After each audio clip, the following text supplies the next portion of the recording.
They missed. They missed. We're going to talk about Disney's Q2 earnings call. This is Neon. I am here with Geeky Sparkles. Hello. And it's another daily dose of dismal Disney. I guess it wasn't terrible. We're going to talk about it. Now, this is, I believe, the calm before the storm, because you have to remember Q2 for Disney is January, February, March. Right. Okay, that means all the backlash that took place in April and when their stock began to really crater in April, we haven't seen that yet. That'll be on the next earnings call. So what we're seeing is January through March, but even then, they did miss, and after hours trading on their stock, it's not good. They got down to like $100.35 or something. Yeah, 50-some cents. Yeah, it's not great, and I do think that Q3 is going to be bad for them. And they're already preemptively trying to prepare people for that. Yep. So we'll talk about this earnings call. No concrete answers on anything. Nobody dared ask about Reedy Creek. No, and what they did ask, a lot of times they talked around it, which we're going to talk about. Yeah, so anyway, before we get into it any further, please subscribe for more pop culture news, views, and rants, guys. Over 267,000 subs. Thank you for the support. We do talk about pop culture. We talk a lot about Disney, having worked in and around the company for a number of years. And Geeky does run piratesandprincesses.net, which is an unofficial Disney fan blog. It is objective, too objective for some people. Yeah. But that's okay. We do okay. So, yeah, let's talk about this. Where should we start? Well, let's start with, first I want to go to my Twitter, because I predicted this. I said, as a joke, what I'm expecting is, look, we went above expectations. Obi-Wan Kenobi, Ms. Marvel, Moon Knight, Doctor Strange, Razzle Dazzle. It's all good here. Guardians ride equals demand. And it was exactly what I said was going to happen. Yeah, Disney always lessens the blow by giving you the good news first. They always do. They're like, guys, I think, and it sounds like Bob Chapek's always reading off a card or something. He's like, guys, everything's fantastic. Oh, it does. Everybody loves Disney. We have this wonderful programming, and our brand is so strong, and everybody loves Star Wars. Oh, he was Marvel. barf-inducing the beginning. I mentioned it. He was like, and because we have this wonderful brand that means so much to so many people, and you know, he just makes up these terms, and he's like throwing them in there, and it's like, I'm gonna, and you want some sugar on top of that syrup, and you just want to like, bleh, Pour some sugar on. Mickey. Bob. Anyway, it's a very typical Disney earnings call. It was very typical. Nothing controversial this time. Christine McCarthy had not put her foot in her mouth. But there were no hardball questions. Of course not. I'm sure they were told not to ask about things. Except for that one guy with the Indian accent. The China? He asked about China, and I forget where he was from, but or what firm he was from. But he basically was like, so yeah, China, not too good for you guys. No, it's like, how come you haven't had any films in China since 2019? 3 years. Do you think that's going to change moving forward? And I have the answer for that here on my Twitter thread, which we'll talk about in a minute. But basically, didn't answer the question and was like, well, we're going to continue to try to get him into the Chinese market, but we don't need him anyway because Doctor Strange did really well without China, so we're good. Yeah. That was basically the answer. Yeah, the non-answer. And that was what this was, a lot of non-answers. If people were expecting, and I guarantee you they were vetting the calls, vetting the questions, if people were expecting someone to go in guns blazing and be like, what the hell is up with DeSantis? What the hell is up with Reedy Creek? What the hell, Disney? Do you think maybe you should pull back on the politics? Do you think... No, it was like, why do you think about ESPN being its own thing? And how many subscribers do you think you're going to have next quarter? He brought up how a large number of millions of subscribers they'd have to hit to reach their goal they want to make for Disney Plus, and they didn't answer that question either. Yeah, because somebody mapped it out. We did a video the other day, and they said that basically for Disney to hit their target for Disney Plus, they would have to add 9 to 10 million subs per quarter. And I think they did, 5 this time? 4 or 5? It was 7, I think. Oh, 7? Well, yeah, I have Well, they're opening in new markets, too. That's it. And they have 50-some more markets coming. So that's what they're banking on. So here's the numbers in a nutshell. Real quick, they're saying that the overall revenue did miss. The expectations was $20.11 billion, and they hit $19.25 billion. Only 19.25 I know, but still, I mean, that's a lot of millions, but Do better, Disney. That's right. I like the Wow. Do better. Yeah, Disney Plus somehow beat expectations. It was 134.4 million subscribers, but they hit 137.7 million. So they had 3.3 million above the expected amount, but overall it was a 7.9 million addition. And that's probably because they opened in new markets. Yeah, so I mean that's not as bad as they said. They actually had analysts thinking it was going to be like 3 million subs. They had other people said 5 million subs. So that is significantly I was better than seeing they thought. 5, but yeah. But still, it's short of what they need to add. And again, if, and this is a big if, I don't know how many people are actually rage quitting Disney, right? But if people are quitting Disney like they're threatening to do, and they're quitting Disney Plus like they're threatening to do because of what's going on in Florida, we won't see that until next quarter. Q3. Right. Yeah. So I don't know if that has any bearing on it. I think at this point, they're still, riding pretty high on people being excited about Disney Plus and Boba Fett. Well, they mentioned that. They mentioned Boba Fett and stuff. We'll talk about that in a minute. They said that, this was funny. Disney Plus has grown 33% and ESPN Plus has grown 62%, but Hulu grew 10%. Yeah, there's a reason, because you rolled everybody into that, subscription thing. So, of course, Disney Plus and ESPN showed higher growth. Yeah, and Hulu, honestly, is getting to the point where it's not even worth it anymore. It's incredibly expensive.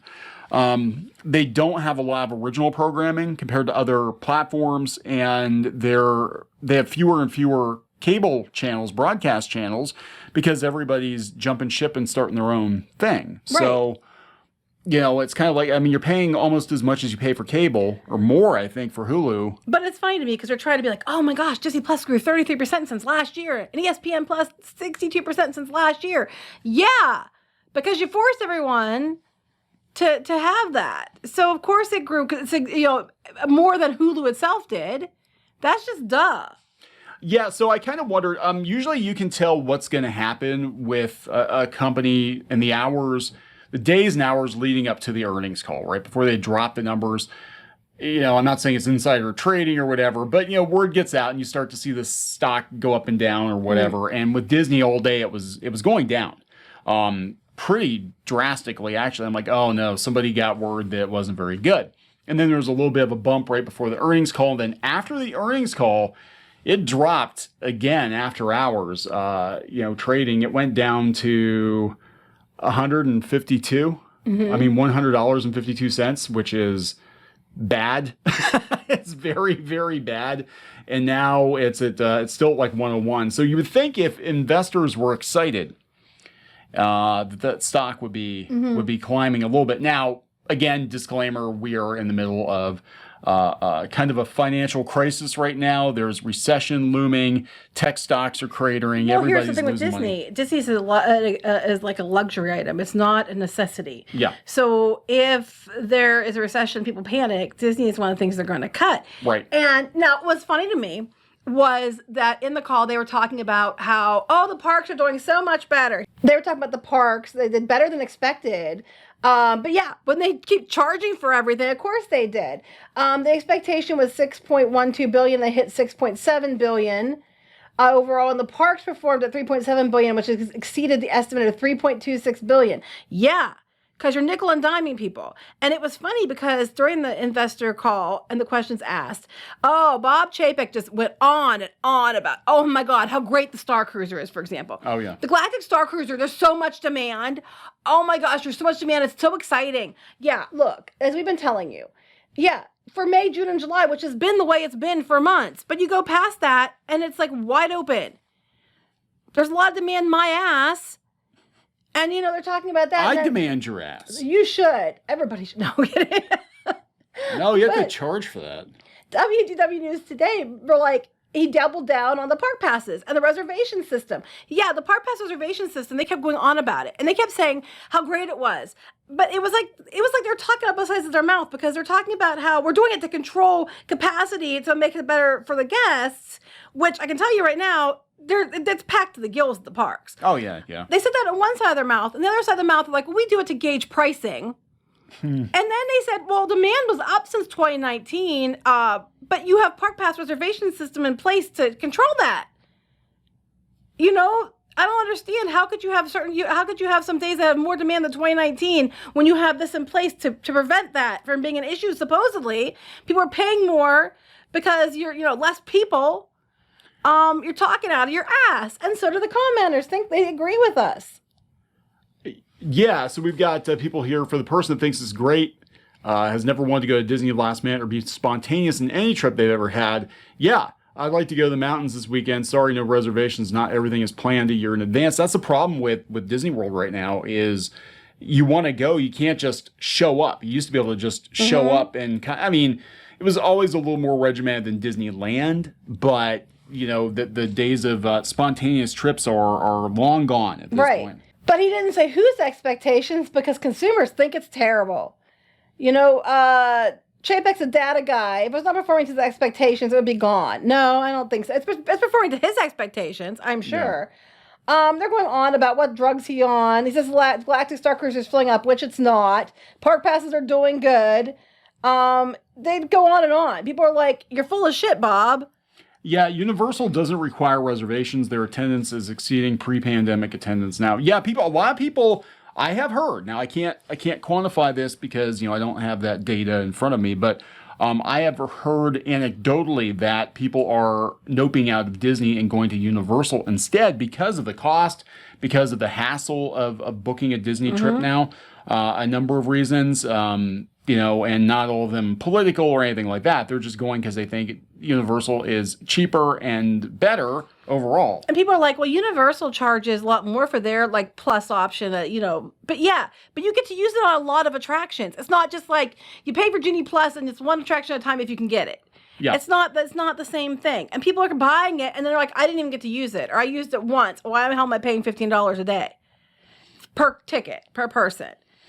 People are not happy about it. Bullshit, it's doing well. It's doing well for him because it's raising the profits and nickel and diming people. Every time I go to the park, there seems to be someone ahead of me who thought they had a park reservation, but they really didn't because they did the app wrong. Yeah, the app is confusing. It really is. Even for people who have been using Disney's app for years, the Genie thing, the reservation system, it's all very confusing. I kind of like Universal. I just show up and say, here. Yeah, well, the park pass is a pain in the ass. If it sells out, it's free, but if it's all filled, you're not getting it.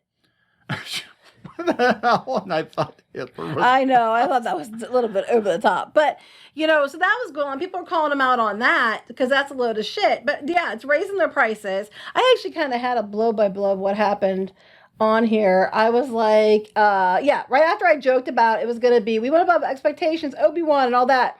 Exactly what happened. Right off. Oh, the Star Cruiser demand is strong. No, it's not. Then he had he was reading off you could tell he was reading off a note card, a commercial for Guardians of the Galaxy. He was literally reading the write-up about it. And it was like a crummy commercial. And then they're talking about how they're doing another Nautilus show, where they're talking about other shows they're doing. Can we bring the ride back then? Right, at Disney World, It's too late, yeah. Well, it's still on Disneyland, either they changed it to Nemo, right? Then they were on about Moon Knight and Ms. Marvel and Obi-Wan and the Marvel show's coming out. And then they went to Doctor Strange. Yeah. Well, we knew that was coming. But again, that revenue is going to show on the books next quarter. I think they're trying to tell people, look, look how fantastic we're doing now. I don't know how Buzz Lightyear's going to do. I think, because it's a Toy Story movie, it'll probably do okay. But you're missing it. That's a synergy machine, a franchise flywheel, if you will. He said that. Flywheel now? He said a franchise flywheel. That's what he said. He literally said that.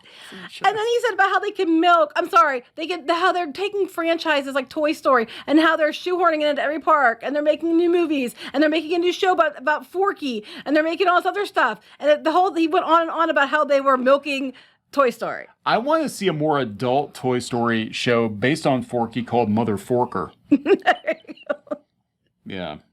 And it was all razzle dazzle, and then razzle dazzle. And then he's like, then they asked about Disney Plus, and they said flat out they're going to probably raise their price at some point.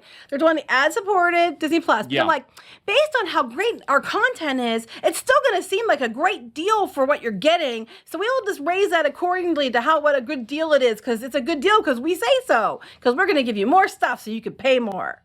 And you'll thank us for it too. That's how Disney works. So yeah, we're gonna screw you, and you're gonna thank us for screwing you. That's right. You're gonna But say you gotta thank pay you. for that. You gotta pay for that extra. So yeah, I was talking about the question they were asked about the films in China and stuff like that. It was just we were literally, you were in the kitchen, and when he asked the China question, you came out where I was at and just started laughing because you heard him ask it, and you're like, oh, here we go. I said, I like this person.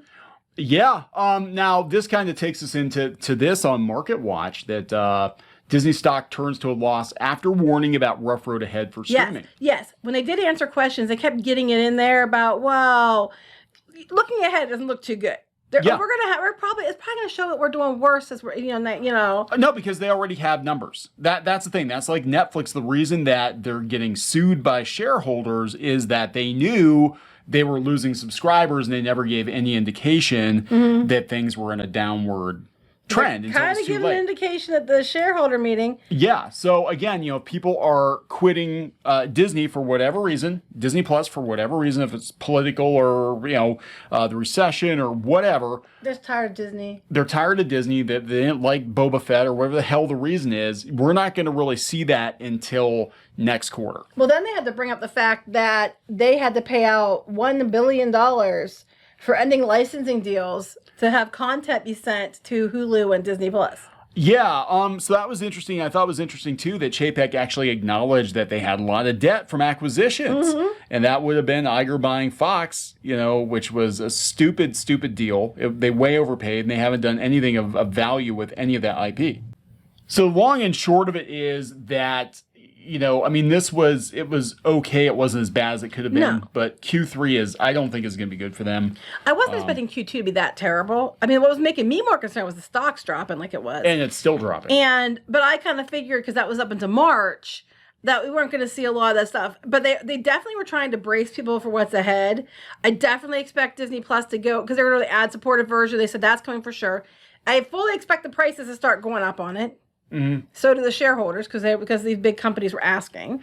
I think this is funny. This is CNBC, and CNBC doesn't pull any punches. They were like, Disney may need to tell investors a new story as company warns of softer streaming growth. Yeah, so we were talking about. Yeah, so shares are still falling, and I think we're going to see subscribers drop off. They're going to flatline. There's no way they're going to hit the 9 or whatever million they have to hit every quarter. They tried to razzle-dazzle, but clearly they're not media and stuff isn't falling for it.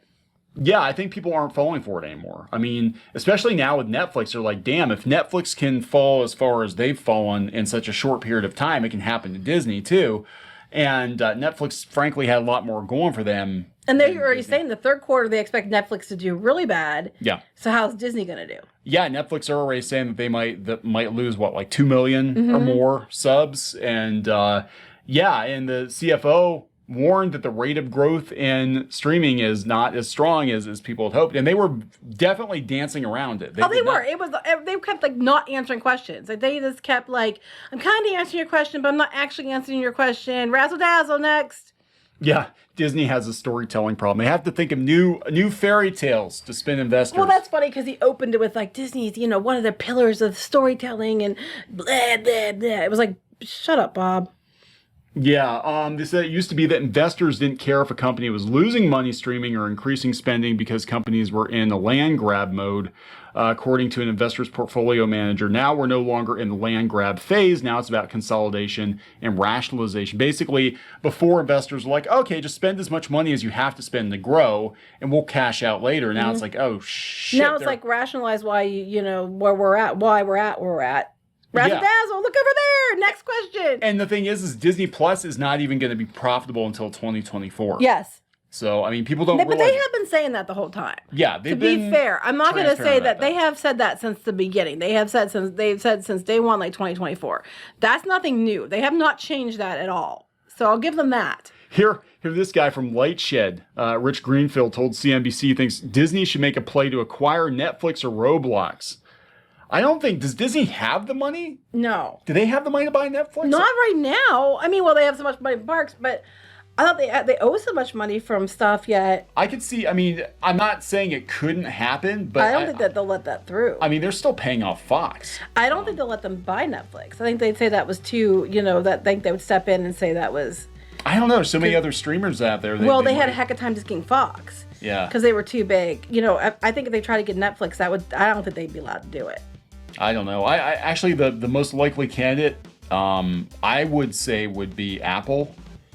If it would ever come to somebody buying Netflix, because Apple's been wanting to get in the streaming game and they're really behind everybody else, I could totally see them. Roblox, that's just... Roblox. How can you ruin Roblox? Well, let Disney buy it. Well, I'm sure they'll ruin it real quick. Yeah, look what happened to Club Penguin. Yeah, Club Penguin was money they're in the so bank. great at running this. You know, honestly, they probably don't want Roblox. They probably want Fortnite, because every time you turn around, they've got new skins for Fortnite, and they're teaming up with Palpatine and everybody else, telling everybody what's going on in Fortnite. Part of the major plot point of the Rise of Skywalker took place in Fortnite. Right. I mean, come on. Like, come on. It's like the movies even requires DLC to understand what the hell's going on. Anyway, are we going to wrap this up? Yeah, I don't think there's much else we can say. No. It wasn't too terrible, but even with the news that wasn't so bad, the stocks are still going down, which tells me that it wasn't just us that read between the lines. It was like, oh shit, Yeah. Q3. Yeah, so we'll see what happens tomorrow, but it does look like, this isn't what people wanted to hear. And I don't know, guys. It's almost like we know what we're talking about. Almost. Suck at Twitter. Yeah, and I'm losing money. I don't like losing money. All right, we got to wrap it up. Yep. Please subscribe for more pop culture news, views, and rants, guys. We'll talk later. Bye.